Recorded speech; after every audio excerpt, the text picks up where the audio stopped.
Fala aí, rapaziada do nosso canal RB Futebol, trazendo mais um vídeo aqui no nosso canal. E nesse vídeo para falar do triunfo do Bahia, 1 a 0, gol do Tassiano. E eu vou falar a verdade, pessoal, na minha opinião, poderia ter sido mais se o Bahia caprichasse um pouco mais nas conclusões a gol, né? Principalmente no segundo tempo. Teve uma bola que o Ademir saiu cara a cara com o goleiro praticamente, né? Tinha um zagueiro ainda, mas na minha opinião, acho que ele dá para ele tocar pro Biel, pessoal. Tudo bem, se ele fizesse o gol, a gente ia esquecer tudo, mas como ele não fez, o goleiro fez uma defesa ali de futsal, mas eu acho que ele deveria ter tocado a bola para o Biel, porque o Biel tava sozinho, ele tocando a bola pro Biel faria o gol tranquilamente. Eu acho que no mínimo ali poderia ter sido 2 a 0. Teve uma outra chance também com o Jean Lucas, numa bola que o Everaldo bateu pro meio, o Jean Lucas chutou. Depois teve outro jogador que chutou do Bahia, a bola desviou no jogador do Criciúma e praticamente dentro do gol o goleiro do Criciúma fez a defesa.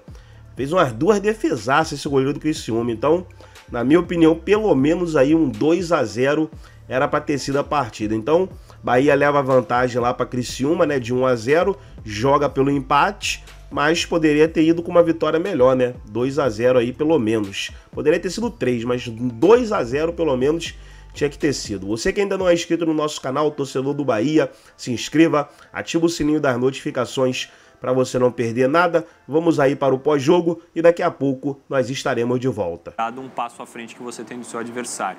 Não acho uma larga vantagem, até por esse roteiro do jogo de hoje ser um pouco alterado para a volta.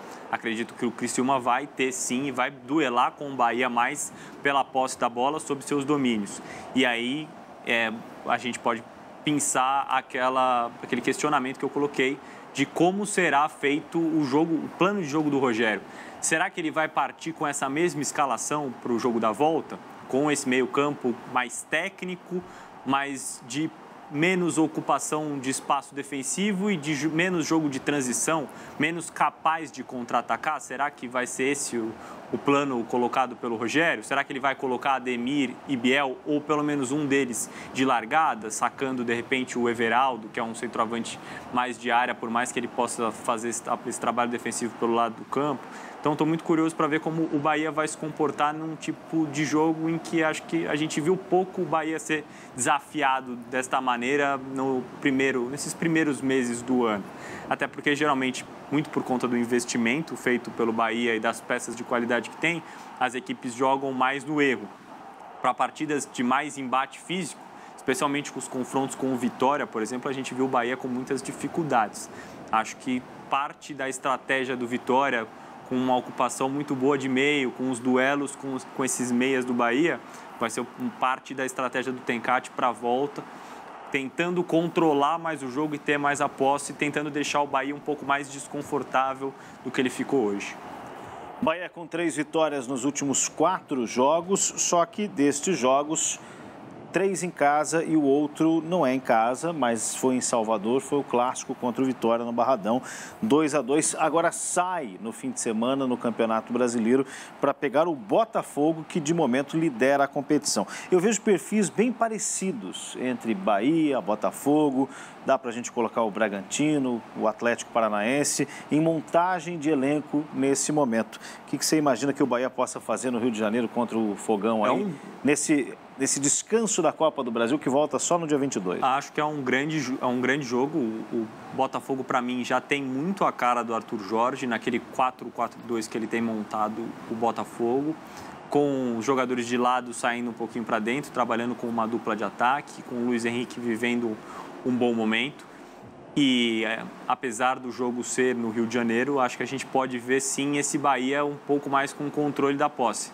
Vejo o Botafogo com mais características, pelo menos no primeiro momento, para conseguir esse jogo de transição, justamente pelas características dos jogadores que ele tem no seu setor de frente, seja com o Savarino, seja com o Jefinho, com o Luiz Henrique, com Tiquinho Soares ou Eduardo e o Júnior Santos. Esses jogadores são mais velozes, então o Bahia pode ter um pouquinho mais o controle da posse. Mas acho muito interessante essa variação que o Rogério pode colocar na sua equipe, e como ele vem trabalhando os laterais do Bahia, né, Napo? Ele não tem nenhum lateral esquerdo de ofício no elenco. O Luciano Juba tem jogado por ali, mas ele é um atacante, né?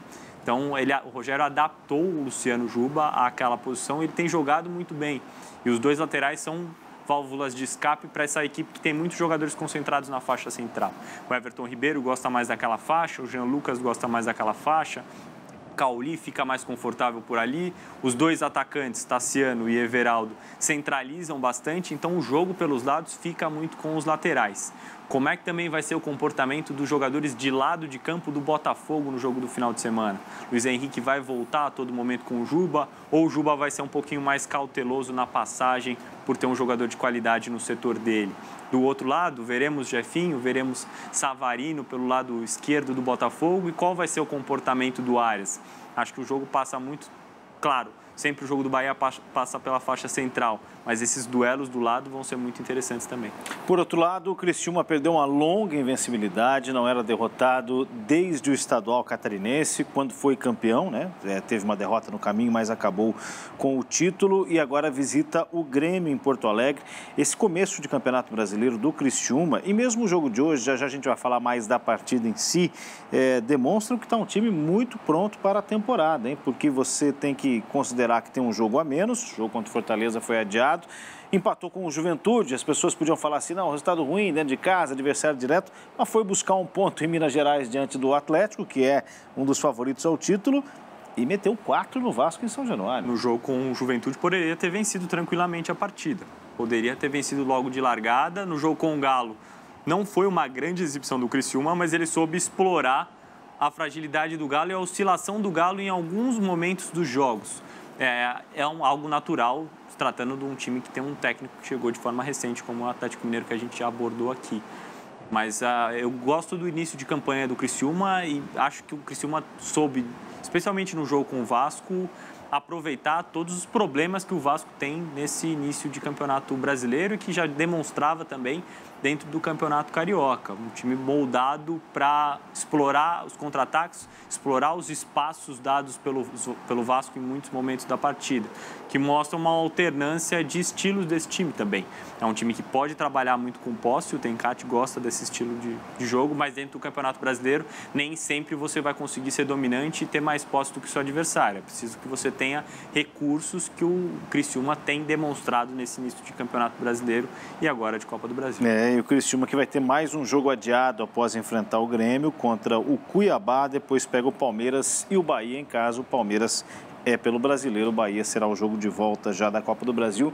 Não tem campeonato internacional, portanto não joga Sul-Americano nem Libertadores, o que pode permitir um fôlego ainda maior, né? Com esse descanso, depois vai ter que cumprir esses jogos, evidentemente, mas com uma arrancada muito positiva do time catarinense, que se vencer em casa por mais de um gol de diferença, se classifica à fase de oitavas da Copa do Brasil. Hoje perdeu 1-0 o gol do Tassiano, a gente já viu o gol aí. Vamos dar uma olhadinha nos números deste jogo. Posse de bola maior para o Bahia, como o Léo já vinha destacando aqui no comentário, de que o Bahia em casa realmente exerceu essa dominância e inclusive em número de finalizações, né? O Criciúma não conseguiu chutar ao gol do Bahia. Foi um jogo com poucas faltas para um padrão de futebol brasileiro, hein? Poucas. 12 faltas. Chama a atenção o número de passes trocados pelo Bahia também. É um time com essa característica e com essa qualidade para mim, de que muito por conta daqueles meias que a gente já citou aqui, isso facilita o trabalho do Bahia quando tiver a posse com jogadores dessa qualidade. Bahia vem subindo de nível para mim dentro do calendário brasileiro. É um time que fez uma boa Copa do Nordeste ali, teve problemas nas finais com o Vitória, mas é um clássico, e clássico é muito complicado, você consegue igualar as forças. E a exibição com o Grêmio no final de semana foi boa, talvez a melhor exibição do Bahia dentro do Campeonato Brasileiro, apesar do placar magro. O Bahia dominou o Grêmio totalmente, o time do Renato não conseguiu colocar nada em prática. E hoje, mais uma vez, um jogo em que o Bahia domina totalmente as ações dentro da partida. É um time vistoso para mim no momento, Napo. Acho que o Rogério parte de algo que tem tende a dar frutos, ou que pelo menos seja de encher aos olhos. Você assiste o jogo do Bahia. É claro que para o torcedor vale muito a vitória, mas para quem olha de uma forma neutra, o Bahia é um time atrativo de você ver jogar. É um time que dá prazer, pelo menos nesses últimos 2 jogos, você tem prazer de ver esses jogadores em campo.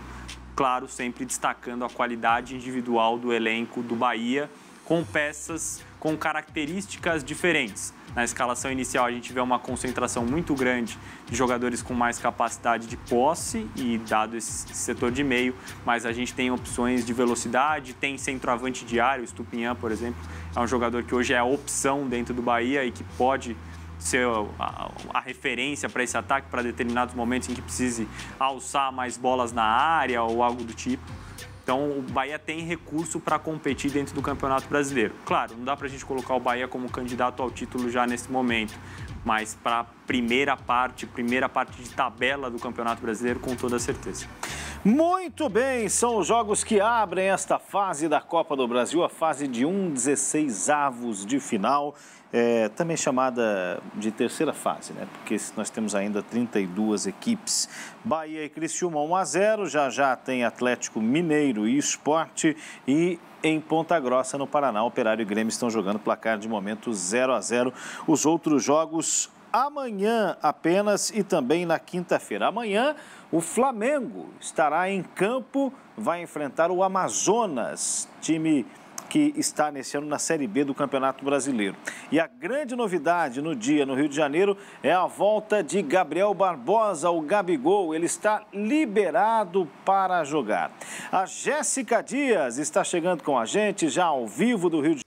Então tá aí, pessoal, foi o pós-jogo do triunfo, nada de vitória, do triunfo do Bahia, 1-0, o gol do Tassiano. Bahia leva essa vantagem de 1-0 para Criciúma, né? Mas como eu falei, poderia ter sido mais se o Bahia caprichasse aí nas conclusões. Gostou do vídeo? Deixa o seu like, se inscreva no canal, ativa o sininho das notificações. Forte abraço a todos e até o nosso próximo vídeo aqui no nosso canal RB Futebol.